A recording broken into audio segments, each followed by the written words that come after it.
Итак, so basis of ECGs. Today we speak about normal ECG and the general scheme of analyzing of ECG.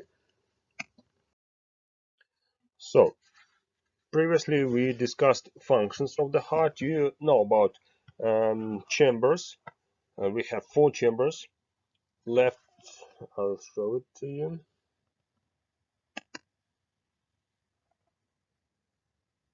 Wait a moment. So this is the left atrium, right atrium, left ventricle, right ventricle. And we have conductive system of the heart that includes sinus node. We have conductive tracts between sinus node and AV node. That is the second node, important one. And then from AV node to ventricles, we have his bundle that divides into right bundle branch and left bundle branch. Left bundle branch is also divided into two main parts: anterior part and posterior one. Conductive system of the heart includes so-called pacemakers. Pacemaker is the part of conductive system of the heart that can generate impulses itself. It's the first important function of the heart. It's the automatism. It's the ability of some cells, some parts of conductive system to generate impulses itself without any external factors, external action. Next important function is conductive ability. Conduction is the ability to conduct electric impulse from pacemaker, from here to uh, other parts of conductive system. We have separate tracts, separate branches, fibers that can conduct electric impulse. And you should understand that pathology that we'll discuss later can include pathology of automatism and pathology of conductive system. Of course, we have another functions of the heart like contractive function, pumping function, but on ECG uh, we we see it also if we have direct affection of myocardium. What about leads? We have two planes in which we record ECG. We have frontal plane and horizontal plane. In frontal plane we have six leads. First standard lead from right arm to left arm. It's the horizontal one. Then second standard lead from right arm to left leg. And third standard lead from left arm to left leg. You should know positioning of electrodes. On right arm we should apply red electrode, left arm yellow electrode, left leg green electrode, and right leg black electrode. You should know directions of these leads. First standard lead to the left, horizontally to the left.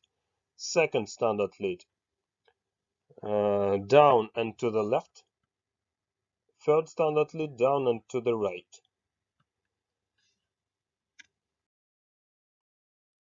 And we have so-called forced leads that includes AVF, it's directed down, AVL to the left and a bit upside, and AVR to the right and upside. And you should know directions of all of these leads also. On this picture you can see all of these 6 leads according to angles, according to directions. This is the first standard lead, it's the 0 degree. Second standard lead plus 60, AVF plus 90, third standard 120, AVL minus 30, AVR minus 150. You should know it. Chest leads. We told about positioning of these electrodes on the chest. We have 6 standard chest leads from V1 up to V6.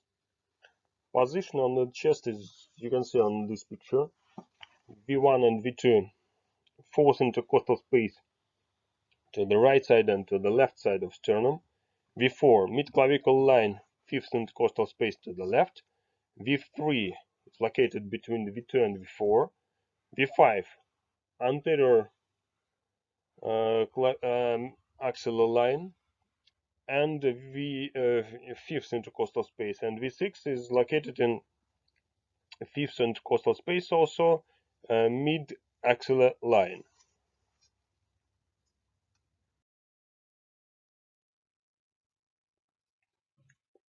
The same picture, localization of electrodes to record chest leads. We have additional chest leads. V4 right is used when we suspect pathology of right ventricle. It's located into fifth intercostal space to the right side of the chest. It's symmetric to V4. And V8, V9, these leads are located, these electrodes are located on the back of the patient. And we record it if we suspect posterior wall of left ventricle involvement affection.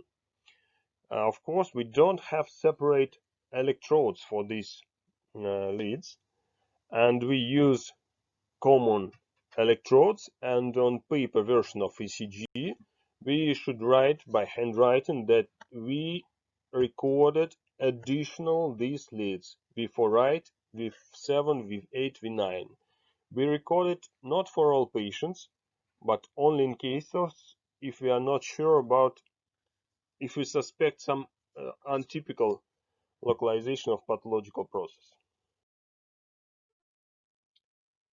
So on this picture you can see all of 12 leads that we record as usual. These are leads in frontal plane, yeah, and chest leads in horizontal plane. As you see, frontal plane leads and horizontal plane leads don't have the same direction. And second important moment, if you found some pathology, some pathological sign in one lead, in any case, to be accurate, you should find the same pathological sign in so-called neighbor lead. For example, if you see some pathology in first standard lead, for example, you should check for AVL and V6. Pathological sign should be found in 2 leads as a minimum, 2 neighbor leads as a minimum. If we see it only in 1 lead, it's the artifact, we don't use it because it's not clinically important. What about paper for ECG recording? We have standard speed 50 millimeters per second. If the speed is 50 millimeters per second, each small box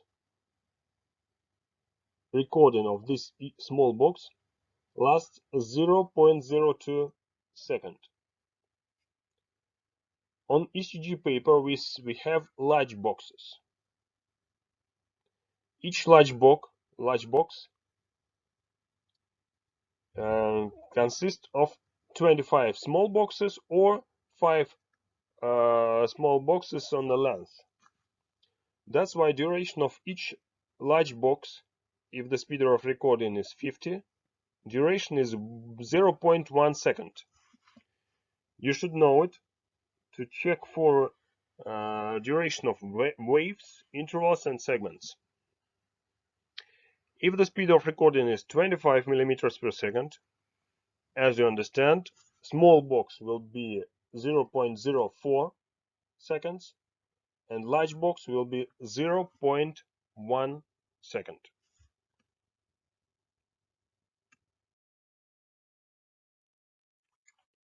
On ECG, you can see waves, segments, and intervals. On this picture, you can see most important ones. What about waves and segments, intervals? We have P wave, QRS complex, T wave, and sometimes we have U wave that is not so clinically important. QRS complex. Important thing that at first we should find first positive wave. It will be R wave. Then we check for negative waves. If the negative wave is before R wave, it's the Q. If the negative wave is after R wave, it's the S wave. We can't have positive Q wave, for example, or negative R wave, or positive S wave. In any case, we have positive wave, that is R wave, and we have negative waves, that are Q and S waves. I repeat, we don't have, the patient can't have positive Q wave, for example. It's impossible, according to definition of this wave.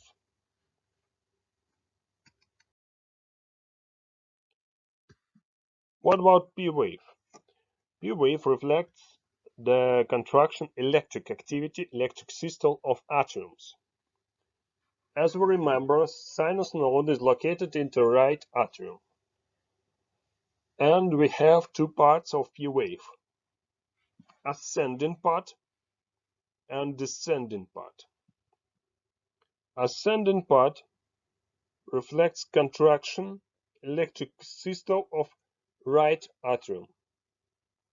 Descending part reflects the electric systole of left atrium.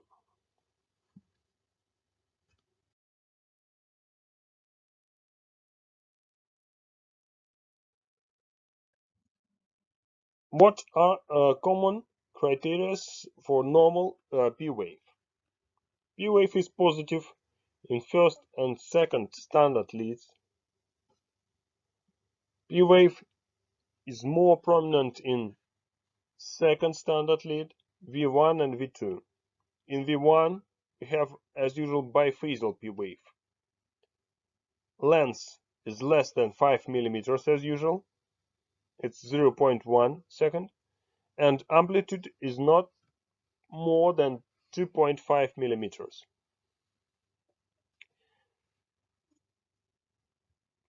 In general, we have two variants of pathology of P wave.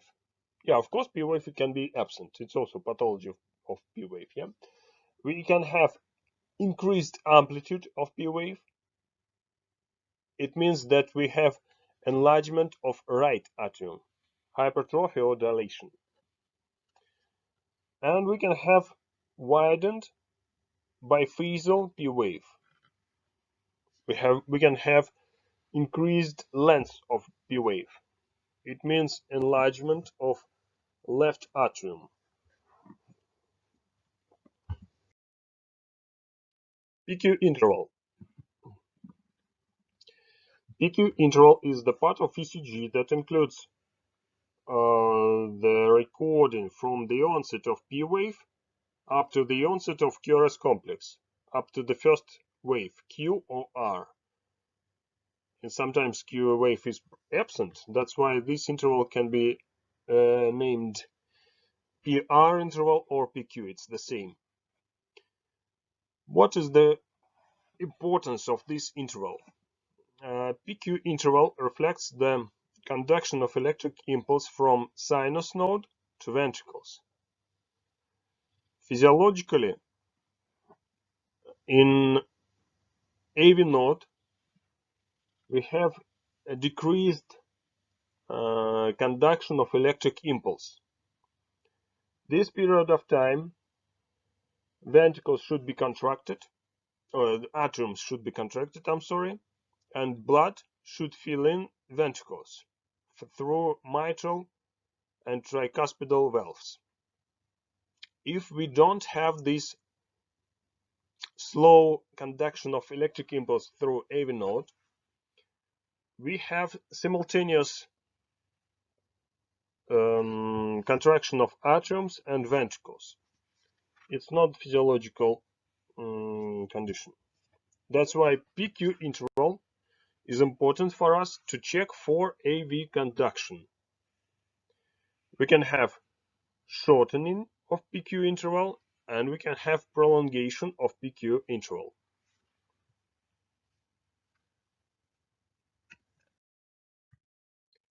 QRS complex. It reflects contraction, electric systole of ventricles, both ventricles. I think in general it's not so important to differentiate which waves reflects which ventricles parts contraction. In general, you should know that we have Q wave, R wave, and S wave. Not all Q waves are a pathological one. Q wave is called pathological if this amplitude of Q wave is more than 1/4 of R wave in the same lead, 1/4, or in case of widening of Q wave more than 0.03 seconds. So we can have widening of Q wave or deep Q wave.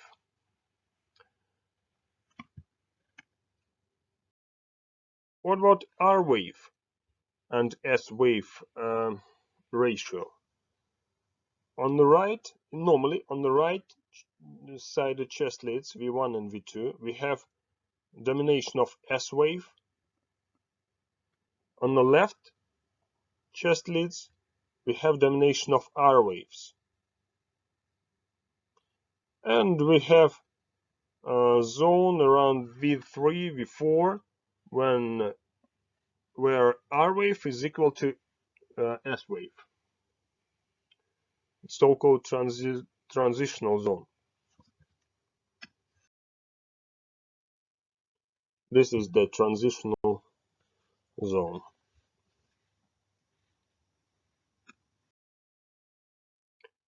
ST segment is also an important part of ECG. It reflects early repolarization of ventricles. And J point is the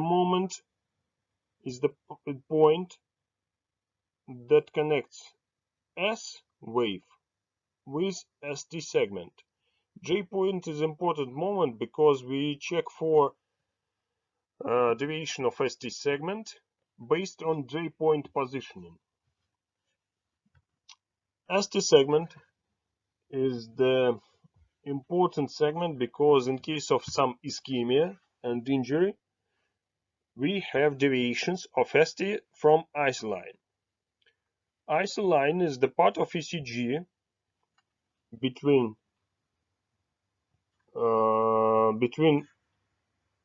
T wave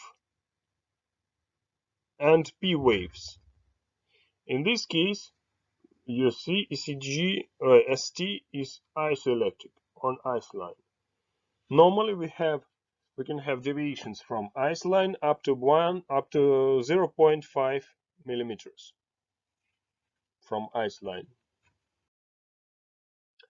T wave is the most variable part of ECG. It reflects late repolarization of ventricles. It can be positive, it can be negative, it can be biphasal, it can be absent. Yeah, You should know about criteria of ischemic T wave. It includes, so all of these three criteria should be present to make a conclusion about ischemic T wave. At first, T wave should be negative. At second, T wave should be symmetric.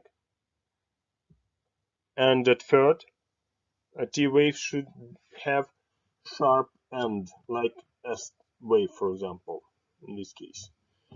It's the positive, it's symmetric one, but and without sharp apex of T wave. Of course, it's normal T wave. Important slide is the scheme of ECG analyzing. We have 5 steps to analyze each ECG. You don't need to start from conclusion, of course. I recommend you to start from step by step, and you will do it yourself. First, rhythm. What is the pacemaker? At second step, regular rhythm or irregular, regularity. Third one, heart rate. Fourth one, electric axis of the heart positioning. And the fifth one is the presence of ECG syndromes. ECG syndromes. Only the fifth one includes MI, extrasystoles, and other pathology that you started as usual. At first, you should tell about pacemaker localization, regularity of the rhythm, heart rate, and electric axis of the heart. What about pacemaker? As I said, normally we have pacemaker of the first generation is the sinus node. It's located on the right atrium.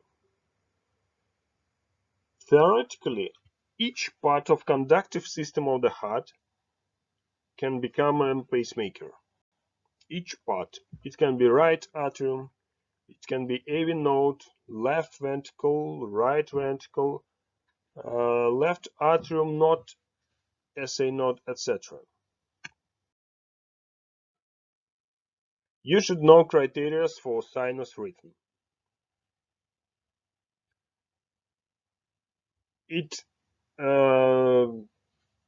I missed P. Positive P wave should be present in first and second standard leads. P wave should be present before each QRS complex, and heart rate should be from 60 to 90 at rest. So these are 3 criteria of sinus rhythm.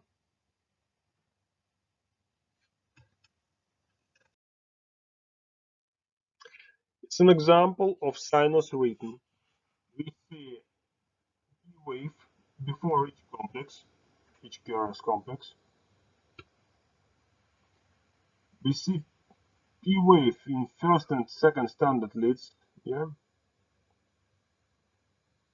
And if we calculate heart rate, it's about 80, I think so. As a result, we have sinus rhythm. Other variants of rhythm, non-sinus rhythm from atriums, for example, we can have deformed, biphasal, or even negative P wave in second and third leads. And QRS complex is not changed. If we don't have pathology of ventricles, as in this case, QRS complex will be normal.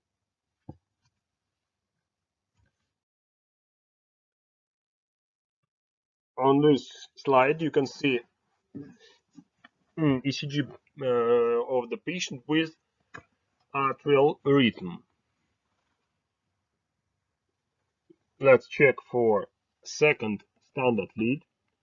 you see negative P waves before each QRS complex. Yeah. It means that normally second standard lead should contain positive P wave. It means that the patient has pacemaker not in the sinus node, but QRS complexes are not widened and not deformed. That's why we can make a conclusion about some supraventricular rhythm localization of pacemaker. In case of AV node rhythm, as usual, we have absence of P wave, or P wave can be negative also, as in previous example. So this is the example of absence of P wave. Here we don't have it. Here we don't have it. QRS complex is normal again because the pathology is not inside ventricles. It's a supraventricular pathology. And what about heart rate? It's about 40 to 60. 40 to 60.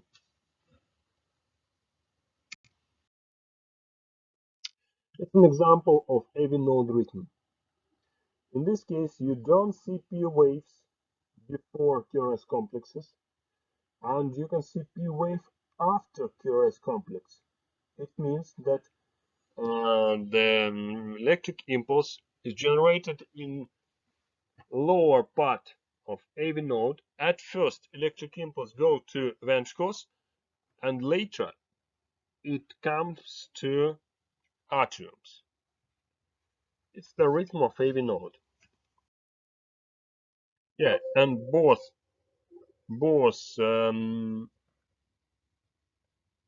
rhythm and AV node rhythm in combination is called supraventricular rhythm. Next variant, ventricular rhythm.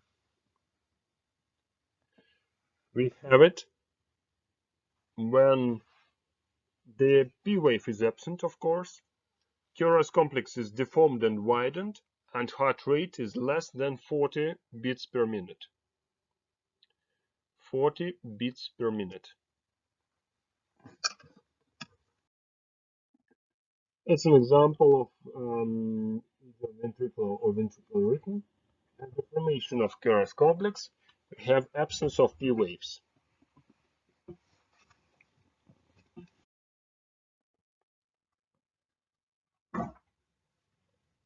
Another variant of pacemaker is the rhythm of artificial electrocardiostimulator or artificial pacemaker. On ECG,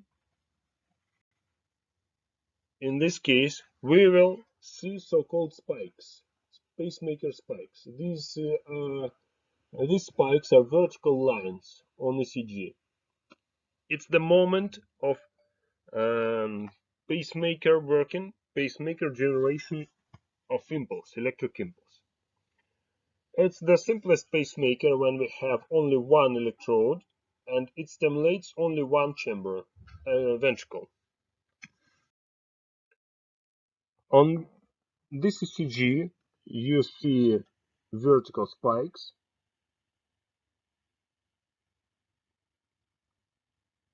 Yeah, and after this spike, you see contraction of ventricles.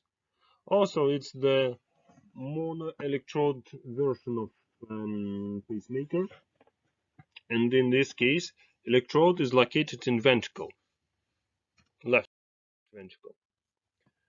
On this ECG, you see bi-chamber variant of electrocardiostimulator of pacemaker, and we have spike for arterioles and ventricles. These electrodes are synchronized between one and another one, and that's why at first impulse is conducted to atrium electrode, and then after a short period of time to ventricular one. As a result, we have two spikes on ECG before each QRS complex. On ECG, on real ECG, you see the first spike and second one.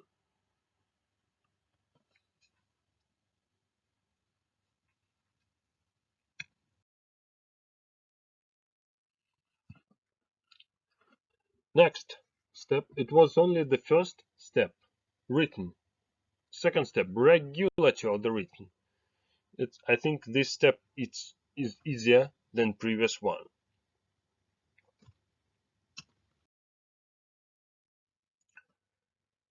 The sinus rhythm doesn't mean that the rhythm is regular. Sometimes we have sinus regular rhythm. It means that the difference that our intervals are equal or less than 10%. The difference between our intervals is less than 10%. On this ECG, we see also sinus rhythm, but it's irregular sinus rhythm. It can be physiological, it can be pathological, but in any case it's irregular.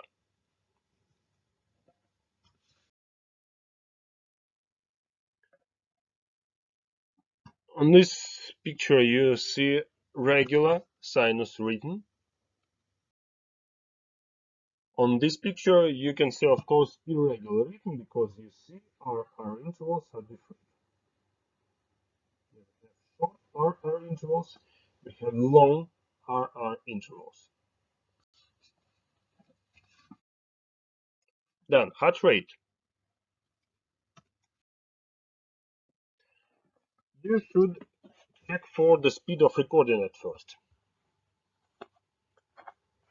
And how can you calculate heart rate? You should measure RR intervals in millimeters at first. For example, here we have 2, 4, 6, 9, 10, 12, 14, 16, 17 millimeters. What does it mean? 17 millimeters.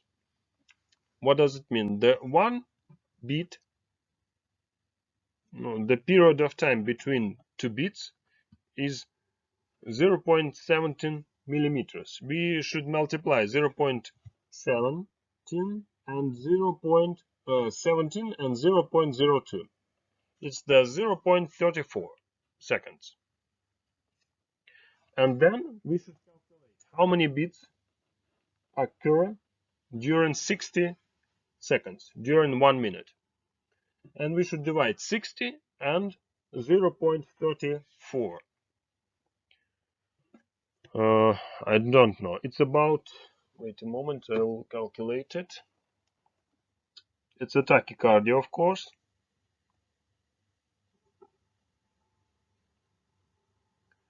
It's about 176 beats per minute. Of course, it's the tachycardia. Oh, for example, it's the real ECG with a tachycardia.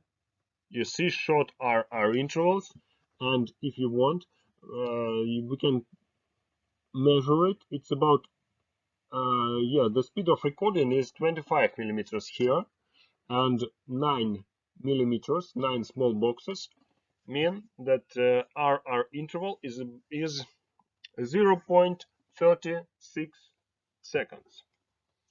And we should divide again 60 to 0.36, 166 beats per minute. It's the tachycardia. Another variant. We have about 30, 29 small boxes. We can multiply 29, speed of recording is 25 millimeters per second also, and we multiply 29 to 0.04 is 1016, and then we divide 60 to 1016, 51 beats per minute. 51 beats per minute, it's the bradycardia.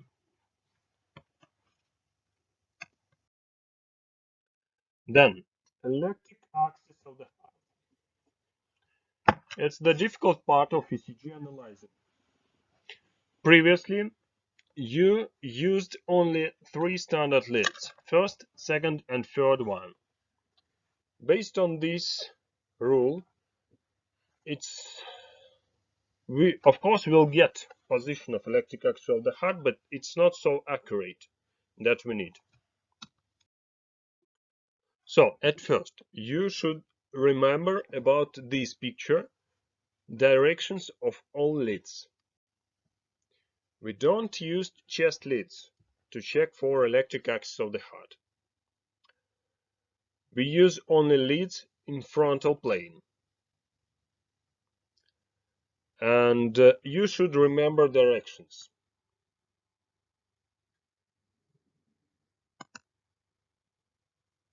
First standard lead, 0 degree, AVL minus 30. Second standard lead, 60, AVF 90. Third, 120, AVR minus 150. You should remember that normal position of electric axis of the heart is in the sector from 30 to 70. From this one up to this one. It's the normal position. Then we have horizontal position from 0 up to 30. Horizontal position. We have vertical position from 70 to 90.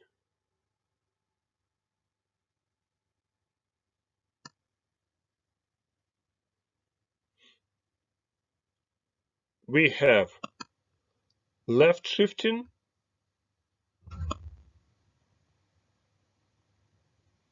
from 0 to minus 30.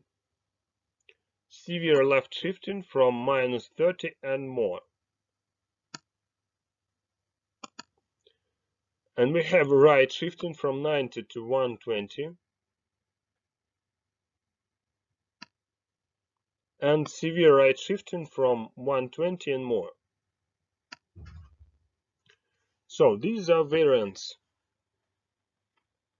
Variants: normal,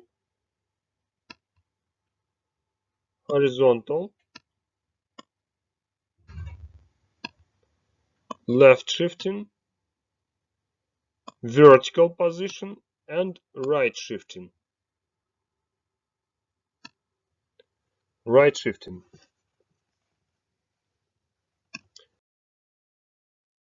To check for the position of electric axis of the heart, we need to remember that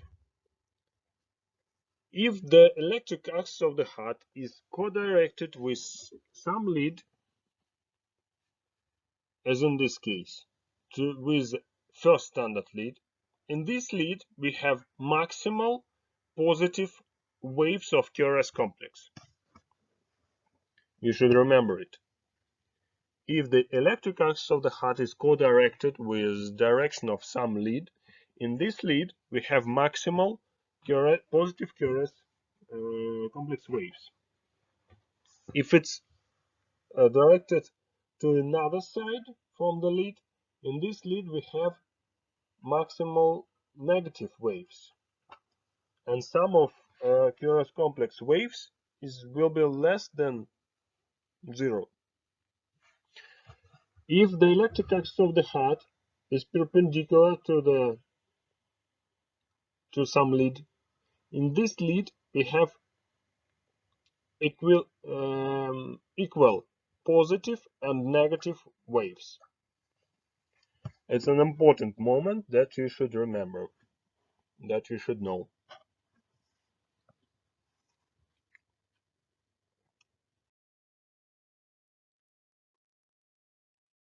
As I understand, during third year, to check for electric axis of the heart, you used only first standard and third leads.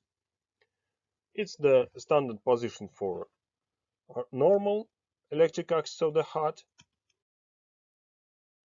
right 15 and left 15, but it's not enough nowadays. You should check for positioning more accurately. We have two steps how to check the position of electric axis of the HUD. First step, I repeat, we use only these leads without chest leads. Yeah, I show you the position of these leads, and you don't see chest leads because we don't use it. The first step, we should check for the lead from this 6.1 that contains maximal sum of QRS waves. We should sum positive waves with plus when we calculate it, and if we have negative waves, for example in AVR, we use negative waves with minus. What does it mean? First standard LED. Sum of QRS complex waves is about 9. No, I think 8. Yeah? 8. Here, for example, third standard lead, we have negative wave 2 millimeters and positive wave 3 millimeters. Sum is 1. 1 plus 1.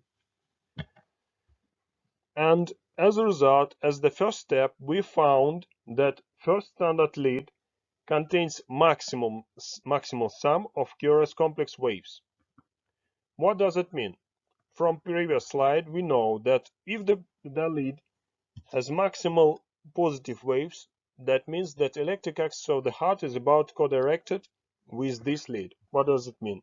Electric axis of the HUD is directed to the left side horizontally. Yeah?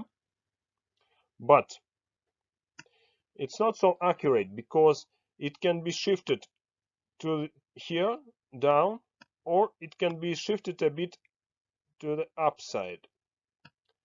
That's why we should perform second step. We should find the lead that is perpendicular to the first founded. In our case, it's the AVF. Yeah, AVF. We check for ECG here. We remember that AVF is directed here.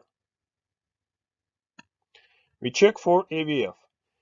In this certain case, we have positive sum of QRS complexes, waves.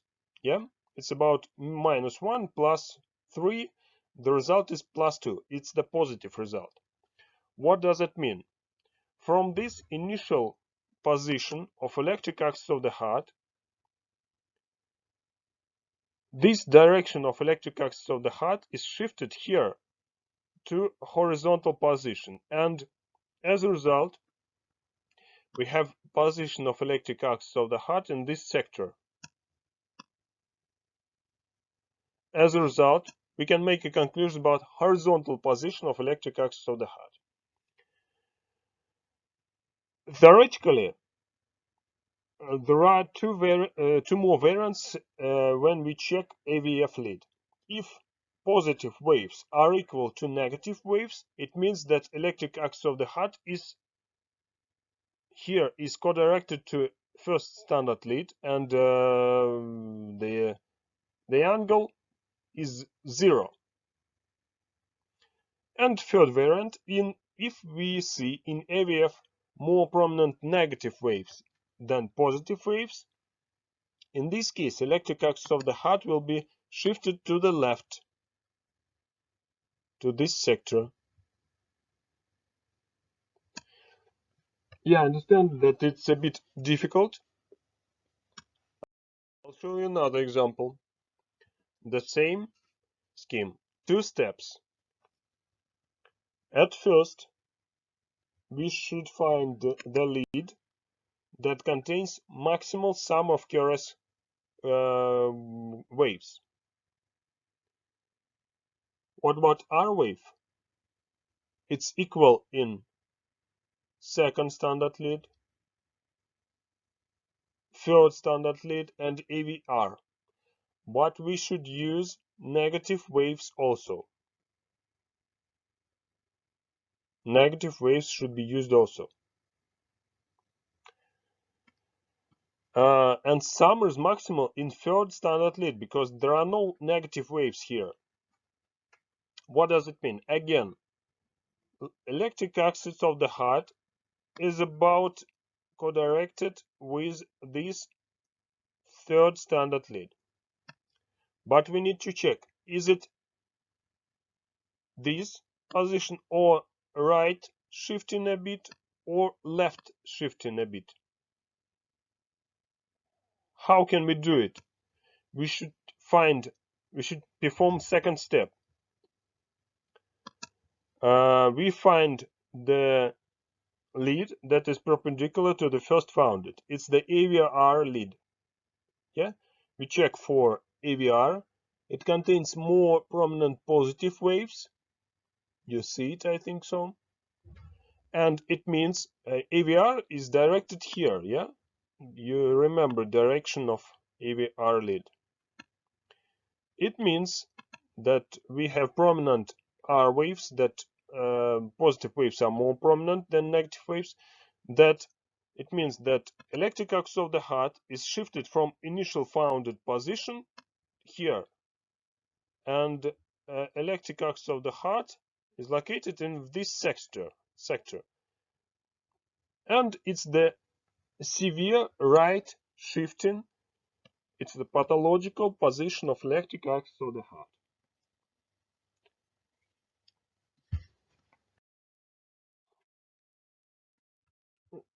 So